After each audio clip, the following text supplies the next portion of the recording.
there for your safety, so don't drive around them. Don't put your life or the lives of first responders in danger. And we know a number of tornadoes touched down yesterday, but thankfully there were no reports of serious injuries because of them. There was significant damage, however. Since the risk remains, make sure you have a way to receive weather alerts in the event of a tornado warning. Right now we have 78 shelters open for those needing a safe place to stay, and more than 4,500 people stayed in those shelters overnight. Our public and private partners, along with many volunteers, are helping to make those available. Thanks to everyone who made preparations, and thanks to those who evacuated. And also thanks to our first responders, some of whom are still in harm's way. For those who evacuated, stay away until those evacuation orders are lifted, and listen to your local emergency officials. If you evacuated, watch your local government website and social media channels for instructions on reentry. I have lifted the evacuation orders for barrier islands in the southeastern part of our state, and local officials are making decisions about when it's safe for people to return. Do not return home until your local officials say that it's safe to do so. When you're traveling, be mindful for the potential of downed trees, flooded roads, and power lines if you venture out today to clean up. Never approach a downed power line, and of course, don't drive through water. Remember to dial 911 only in an emergency, and for shelter, food, and non-emergency information assistance, dial 211. For people hard of hearing, please dial 888-892-1162 to reach someone to assist you. 211, by the way, is free, confidential, and multilingual operators are ready to assist you. And you can also stay informed by visiting readync.org for emergency information, drivenc.gov for road conditions, and if you want to donate your time or financial assistance, go to nc.gov/donate.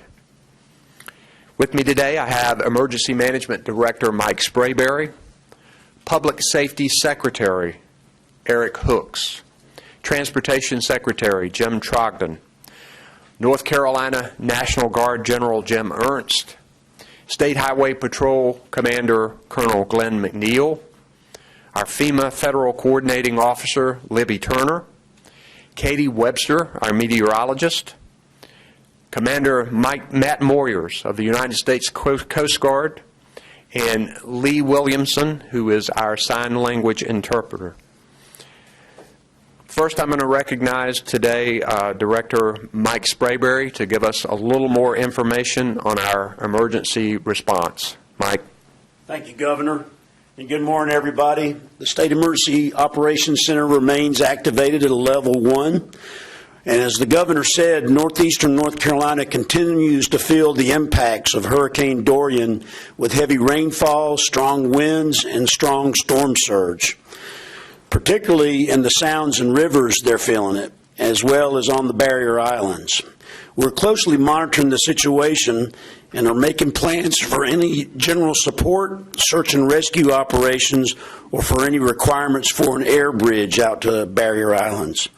The risk of flash flooding remains high east of I-95, and therefore we still recommend the use of the North Carolina Emergency Management Flood Inundation Mapping and Alert Network, known as FIMAN, to ensure you are aware of potential flooding in your area. You can get there by logging in at fiman.nc.gov. That's fiman.nc.gov. You can sign up to be alerted by text or email by FIMAN when the rivers or streams begin to rise near you. Our swiftwater rescue teams are now beginning to deploy and conduct wide area searches where the weather has improved. We've identified possible locations for our mass feeding kitchens for our Baptist on Mission, American Red Cross, and the Salvation Army partners, and they're prepared to execute that mission as soon as it's safe to do so and if we've identified a need. Our post-storm preliminary damage assessment plan is in place, and the State Disaster Recovery Task Force is activated, and they continue to coordinate for a rapid transition from response to recovery. Our utility partners have begun restoration in southeastern North Carolina and will expand their footprint as the weather improves. The state and medical sheltering operations continue, and we continue to shelter pets as necessary. In closing, let me thank our local partners for all of their hard work. Many of them are still in the fight as they work together to protect their residents and to remind everybody to follow the instructions of their local officials. Thank you very much, and thank you, Governor. So now I'm going to recognize Secretary Jim Trogdon of the Department of Transportation. Thank you, Governor. As of 8 o'clock this morning, all of our interstates were open.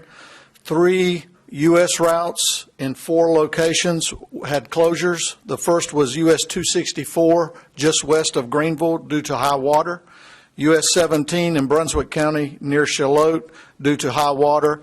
U.S. 117 in Castle Hayne, due to high water. And U.S. 117 South College Road in Wilmington, also due to high water. And then last, U.S. 15 near Laurinburg, due to trees and power lines. We had an additional 6 North Carolina primary roads, approximately half of which are closed due to trees and the other half due to high water in and around New Hanover and Pitt counties. And we also had about 60 secondary roads closed as of 8 o'clock this morning, most of which were due to a combination of either high water or tree down. We also had an initial report a few minutes ago of the loss or the closure and the bridge being out on NC 12 just north of Ocracoke Village on Ocracoke Island. So today our crews will continue to assess damage. I do believe we'll see these numbers grow throughout the day from where they were at 8 o'clock this morning at approximately 70 roads. May even get up to 120 to 150 as the storm continues to move to the north. But we do believe our crews will be out assessing those damages and repairing those as soon as possible. But everything looks much better than we had hoped for at this point. Thank you. Thank you, General. We'll now recognize the Commander of the North Carolina Highway Patrol, Colonel Glenn McNeil. Thank you, Governor. Good morning. The State Highway Patrol has been working throughout the night responding to calls for service as a result of the hurricane's effect. Downed trees and localized flooding have been the majority issues that our troops have faced throughout the night. Members have been quickly identifying hazards and working quickly with our DOT partners to remedy these hazards and to prevent and block roadways to prevent further issues. In the affected parts of our state, the Highway Patrol has responded to 77 calls for service and 21 collisions since midnight. So to the media that's present here, we want to thank you for helping us spread the word. People are listening, and they also are staying off our roadways. We also ask the public to please heed the safety warnings that the Governor and Director Sprayberry has given regarding the need to urge to want to run back and rush back to your areas and to your homes in the affected areas. Please wait until the all clear signs are given by local authorities. The patrol continues to work with local municipalities to identify any hazards and to also assist utility companies with the repairs that they're coming in to make. Due to multiple power outages, we ask everyone in those areas to be extra cautious. Treat all of these intersections as a four-way stop. The potential for flooding and trees falling is not over. Always scan the roadway ahead. Reduce speeds and avoid distractions to better identify hazards that you may encounter. The State Highway Patrol will continue to work closely with our local law enforcement partners and assist as needed in the hours and days to come. Please continue to utilize drivenc.gov for up-to-date information regarding highway conditions. Thank you. Thank you, Colonel. I'm now going to call on Commander Matt Moyer of the U.S. Coast Guard to talk about our port situation. Thank you, Governor. Morning, ladies and gentlemen.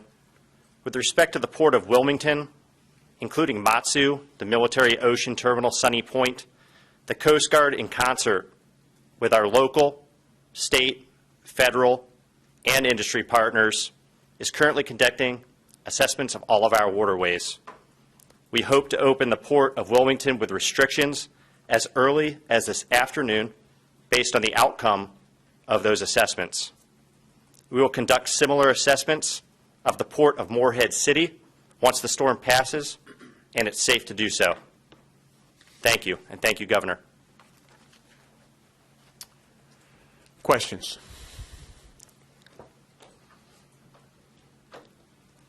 Governor, I wanted to peel back what you said about there is significant concern about hundreds of people trapped on Ocracoke Island.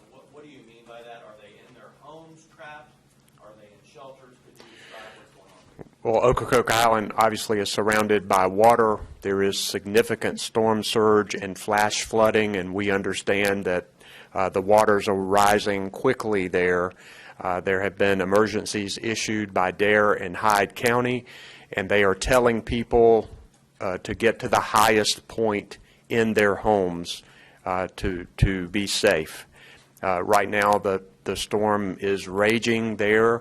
I don't think rescue crews can get in at this point, but they are ready to go as soon as they possibly can to get there and rescue people. But we don't have any more specific official information than that. There's some things going around on social media, but we don't have any official information about the status. But it is concerning to have this significant storm surge there and that so many people are on the island.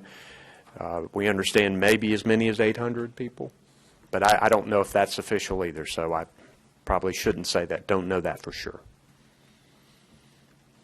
Other questions? Beyond that, could we hear maybe from the Coast Guard or the National Guard, anybody else who's relevant, about any rescues, if any, that have had to be conducted so far? We don't have any rescues that have occurred thus far, no. And then one other, is it possible, in reference to February, we may not need the mass feeding kitchens? It sounded like that was a potential, not a definite at this point.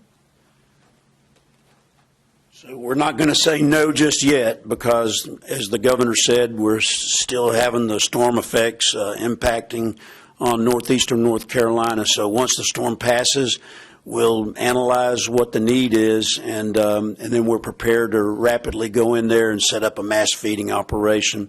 We've got all of our partners here at this time, and we're ready to execute the mission if we see that demand signal. Governor, echoing what Secretary Trotman said, I've heard a lot of doom and gloom this morning and concern because you don't want people letting their guard down, and I get that.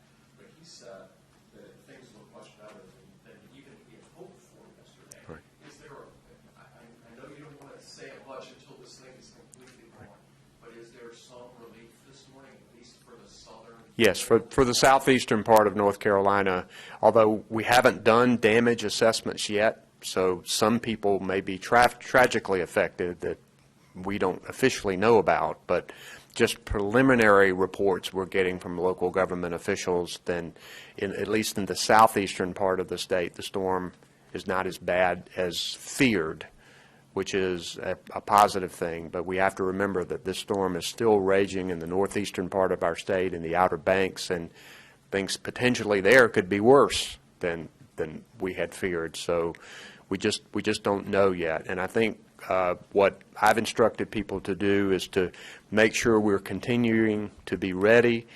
We will ratchet down the assets and the personnel that we need depending on the threat that is still there. We obviously are mindful of taxpayer money, but I think most people want us to be over-prepared rather than under-prepared. And that's what we're doing this morning. I'm sure that we will be ratcheting down things in the southeastern part of the state, and maybe even transferring assets to the northeastern part of the state, depending on the damage there and the necessity for search and rescue teams and swift water rescue teams. If I may follow up with Secretary Trotty. Sure. Yesterday, we asked about the drones. Have you, in the southeastern part, the roads and areas that were affected badly by Florence, have you flown those? Have you looked at those? We've flown 7 missions so far that I'm aware of. I haven't seen the data yet, though. And to expand on my perspective, I was speaking solely from the transportation. As you know, that doesn't look at the human element, impacts to housing, all those, but purely from a transportation. A great example would be, as the storm passed today, we're at 75 roads this morning. Compared to Florence, I think I was already at 750 by the same time period, and it grew by the next day to 1,600. So we're keeping our fingers crossed, but in the south, as the governor says, is exactly correct. In transportation, the tree debris has been what we're seeing more of than previous storms, and that's easy to repair. I might have missed this. Are there any reports of injuries in the northeast part of the state along the Outer Banks, Barrier Islands? And the second question, when do you expect to be able to get crew teams over? Mike, I'll let you handle that. Yes, sir. So we don't have any granularity on what's actually happening out on the Barrier Islands. We have heard unofficially that there could be, hundreds of people that are trapped out there. We don't have a really good number on it. We're in contact with the folks out on Dare and Hyde and Currituck and those counties, so, but they're mainland. And so it's tough to really get a good read on what's actually happening out there.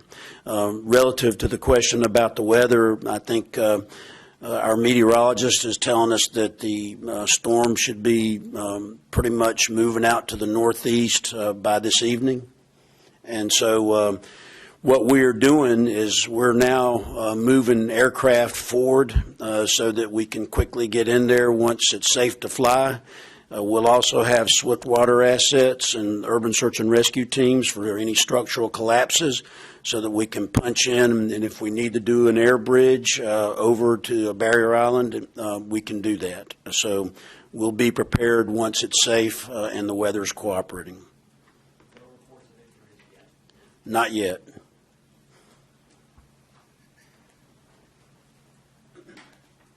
Yes, sir. Clarify what an air bridge is? So, Travis, thank you for that question. What we would do is we would have general support helicopters like UH-60 Blackhawks or CH-47 Chinooks, and they would be able to bring supplies and commodities over to the island and then bring people back as necessary. I could also ask, tornadoes, there were a half a dozen or so that looked like it spun up yesterday during the day. Were there any overnight, or did that problem kind of stop after several hours? Recognize Katie Webster, our meteorologist. Thank you, Governor, and thank you for that question. So certainly our largest tornado activity was yesterday during the day, yesterday morning into the afternoon. That tornado watch was continued into parts of the overnight hours, but most of those tornadoes that we saw were during the day. I think in total we've seen about 13-ish tornadoes. Certainly that needs to be officially confirmed by the Weather Service, but those really subsided as those rain bands moved northward yesterday, and we don't expect so much in that way today. Thank you. Behind you is a mic there, sir. Thanks. This is for Secretary Trotty. Maybe early to ask this, but do you know if any of the road closures look like they might be longer than a few days because of damage to the road, or is it mostly high water and trees? So it's high water at this point. It will depend on how fast those go down, but I'm already hearing from my engineer that covers New Hanover County that things are really draining much better than we've seen historically. So those may come off pretty quickly, and as long as there's no more significant damage once that high water goes down, it could be fairly quickly we could reestablish opening those roads.